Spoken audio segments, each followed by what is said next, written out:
पण पारनेर तालुक्याची वास्तविकता जर पाहायची असेल तर शोले पिक्चर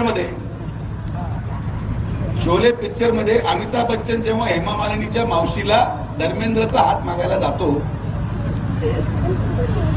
तर तो जे वर्णन करतो हे तुमच्या तालुक्याला एकदम फिट बसतं. तो म्हणतो यार ते माझ्या मित्राचं लग्न करून द्या, तो बिचारा लग्न होत नाहीये. ती म्हणली काय कमवतो? तो म्हणता लग्न झालं तर कमवायला लागेल. मग लग्न झाल्यापर्यंत काही कमवत नाही का? नाही, आता कधी कधी हारजीत होत राहते. ती म्हणली हारजीत काय? नाही म्हणलं मटक्यामध्ये रोज तर जिंकू शकत नाही, कधी कधी हारावं लागतं. मग मावशी म्हणते अरे बापरे मटका पण खेळतो का?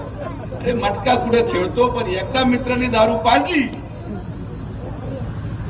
का मग मटक्यापासून उठतच नाही. ती म्हणली हे पण खरं. मग आता काय? नाही पण तुम्हाला सांगतो मावशी, याचं एकदा लग्न तर लावून पहा, तो बायांकडे जायचं पण सोडून देईल. आणि मग ती मावशी म्हणते की तुझ्या मित्रामध्ये सगळे अवगुण आहेत, सगळे दुर्गुण आहेत, पण तुझ्या तोंडातून तुझ्या मित्राबद्दल चांगलंच वाक्य का निघतं?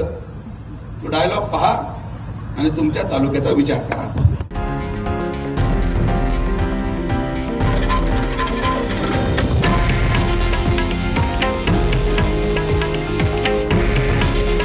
हे आहे देशातील नंबर 1 न्यूज नेटवर्क आणि आपण पाहत आहात TV9 मराठी. काळजी तुमची, हित महाराष्ट्राचं.